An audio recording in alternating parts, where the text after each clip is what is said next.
ଆଉ ଦୁଃଖର କଥା ହେଉଛି ଯେ ଏଠି ଆମର ପାଣ୍ଡା ଭାଇ ବିଦାୟ ନେଇଗଲେ ଆଉ ଆମକୁ ଜଏନ୍ କଲେ ଘୁଷୁରୀ ଭାଇ। ଦେଖନ୍ତୁ ତାଙ୍କ ପତାକା ଯେମିତି ସିଏ ସେମିତି। ଜୟ ଜଗନ୍ନାଥ ନିଆ ସାଙ୍ଗମାନେ, ମୁଁ ନରେଶ ଚାଇନାରେ ଆଜି ରିସର୍ଚ୍ଚର ହିସାବରେ ଜବ୍ କରେ। Welcome to my China mini blog. ଏବେ ଟାଇମ୍ ସକାଳ 5ଟା ଆଉ ମୁଁ ଟ୍ୟାକ୍ସି ବୁକ୍ କରି ବାହାରିଗଲି ସେନଜେନ୍ର ସେଣ୍ଟ୍ରାଲକୁ। ଆଉ ଆଗକୁ 3 ଘଣ୍ଟାର ଜର୍ଣ୍ଣି ଅଛି ବୋଲି ମୁଁ ଆସିକି ପହଞ୍ଚିଗଲି 7-11ରେ। ଆଉ ଏଠି କିଛି ସ୍ନାକ୍ସ ଆଉ କିଛି କୋଲ୍ଡ ଡ୍ରିଙ୍କ୍ସ କିଣିଲି ଆଉ କିଛି ଖାଇବା ବି ଖାଇଲି, କାହିଁକିନା ମୋତେ ସବୁବେଳେ ଭୋକ ଲାଗେ। ମୁଁ ଦିନକୁ 5 ଥର ହିଁ ଖାଏ।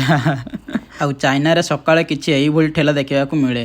ବାକି ଆମ ଭଳି କିଛି ଭେରାଇଟି ଖାଇବା ମିଳେ ନାହିଁ, ଯେମିତି ଆଳୁ ଚପ୍, ସିଙ୍ଗଡ଼ା ହେଇଗଲା, ବରା ହେଇଗଲା, ଏସବୁ ମୁଁ ବହୁତ ମିସ୍ କରୁଛି ସତରେ ସାଙ୍ଗମାନେ। ଆଉ ଏଠି ଦେଖିପାରିବେ ବହୁତ ଲୋକ କିଛି ଡିଫରେଣ୍ଟ ପତାକା ଧରି ଠିଆ ହେଇଛନ୍ତି।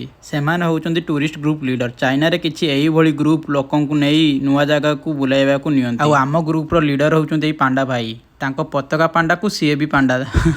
ଆଉ ଇଏ ହେଉଛି ଆମ ଗ୍ରୁପ୍ର ବସ୍। ଆଉ ବସ୍ର ଦୃଶ୍ୟ କିଛି ଏଇଭଳିଆ ଥିଲା। ଆଉ ଆମ ପାଣ୍ଡା ଭାଇ ଚାଇନିଜରେ କିଛି ରୁଲ୍ ରେଗୁଲେସନ୍ କହୁଥିଲେ ମକାଉରେ ଯାଇକି କ'ଣ କରିବ କ'ଣ ନାହିଁ। ହଁ ଆଜ୍ଞା, ଆପଣମାନେ ଠିକ୍ ଶୁଣିଲେ ଭାଇ ଭଉଣୀମାନେ, ମୁଁ ଆଜି ମକାଉ ହିଁ ଯାଉଛି। ଏବେ ଫାଇନାଲି ଇମିଗ୍ରେସନ୍ ସେଣ୍ଟର ପାଖରେ ଆସିକି ପହଞ୍ଚିଗଲୁ। ଆଉ ଆପଣମାନେ ଦେଖିପାରିବେ ଏଠି କେତେ ଲୋକ ମକାଉ ବୁଲି ଯାଉଛନ୍ତି। ଲାଗୁଛି ଯେମିତି ମୁଁ କୋଉ ମେଳାକୁ ଯାଉଛି।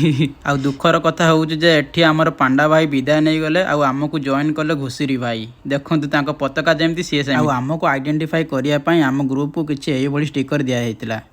ଫାଇନାଲି ଇମିଗ୍ରେସନ୍ ସେଣ୍ଟରକୁ ଏଣ୍ଟ୍ରି କଲୁ। ଆଉ ସାଙ୍ଗମାନେ, ଆପଣମାନଙ୍କ ଭିତରୁ ଯଦି କେହି ମକାଉ ପ୍ଲାନ୍ କରୁଛନ୍ତି ଆସିବା ପାଇଁ, ଭିଜା ପାଇଁ ନୋ ଟେନସନ୍। କି ପାଇଁ ନା ମକାଉ ପାଇଁ ଭିଜା ଫ୍ରି। ଆଉ ସେମ୍ ହଂକଂ ଭିଜାରେ ଆପଣମାନେ ମକାଉ ଏଣ୍ଟ୍ରି କରିପାରିବେ, ବାସ୍ ଏଇ ପ୍ରିଣ୍ଟ ଆଉଟ୍ ଦରକାର। ଆଉ ଫାଇନାଲି ମୋତେ ମକାଉ ଭିଜା ମିଳିଗଲା, ସେ ପୁଣି ପୁରା 30 ଦିନର।